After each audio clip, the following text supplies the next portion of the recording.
The courtroom smelled of old paper and polished wood, sunlight pouring through tall windows as a tired man stood alone at the defense table, his shoulders slightly bowed under years of silence and sacrifice. On his worn jacket, a small row of medals caught the light, dull but carefully pinned, as if they were the last pieces of dignity he owned.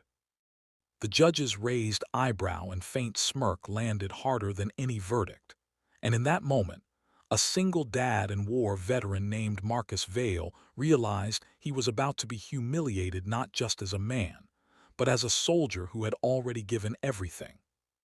Before the story goes any further, if you believe in kindness, second chances, and standing up for those who have been forgotten, please like, comment, share, and subscribe to Life Spark Stories. Your support keeps real, meaningful stories alive. Marcus had not expected sympathy. He had only hoped for fairness. After returning from service years earlier, his life had unraveled quietly. His wife passed away during his deployment, leaving him to raise their young son alone. Civilian life did not welcome him with open arms. Jobs came and went, medical bills piled up, and the discipline that once saved lives now struggled to pay rent. On the day he entered the courthouse, it was late morning, bright and clear outside, the kind of day that made the world feel unfairly normal.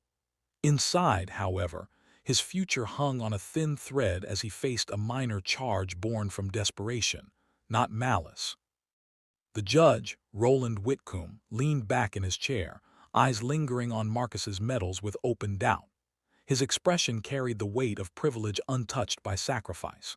The courtroom grew tense as the judge questioned Marcus's past service, casting shadows over the truth with careless skepticism. The medals were dismissed with a wave of the hand labeled theatrical, even fake, as if bravery could be manufactured and loss could be staged. Marcus did not argue. He stood still, jaw tight, remembering nights overseas when silence meant survival, and mornings when the sun rose over places most people would never see. The spectators murmured. Some felt discomfort, others curiosity, but no one intervened. Marcus thought of his son, waiting at school, unaware that his father's honor was being quietly stripped away. The medals were not symbols of pride to Marcus. They were reminders of friends who never came home, of promises kept at great cost. He had worn them that day not for attention, but because he believed truth still mattered. As the judge prepared to move on, the heavy wooden doors at the back of the courtroom opened. Footsteps echoed, steady and deliberate, cutting through the tension like a blade. A tall, silver-haired man in a crisp military uniform entered under the bright midday light, his presence commanding without a word. Conversation stopped. Even the judge straightened instinctively. The man was General Elias Hawthorne, a respected leader known far beyond the courtroom walls. The general did not rush. His eyes moved calmly from the bench to Marcus, then to the medals. Recognition settled on his face, followed by something deeper, something solemn. This was not coincidence. Years earlier, Marcus had served under Hawthorne's command during a mission that saved dozens of lives.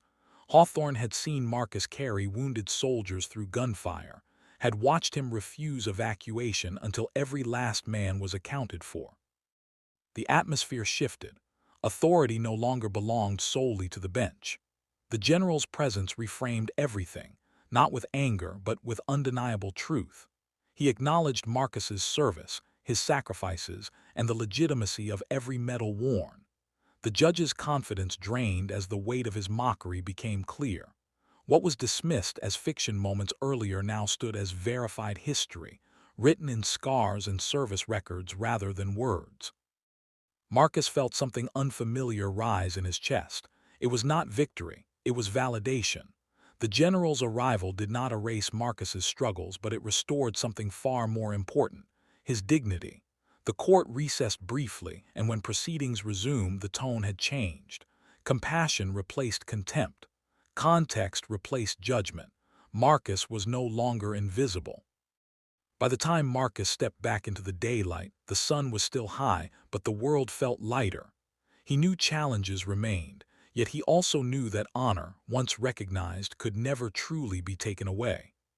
That afternoon, he picked up his son from school with a quiet smile, standing a little taller, medals resting where they belonged. If this story touched your heart or reminded you that respect and kindness still matter, please take a moment to like, share, and subscribe to Life Spark Stories. Your engagement helps these messages reach others who may need them most. And before this story ends, special request. Please comment below and tell us what this moment meant to you or how you honor real-life heroes in your own way.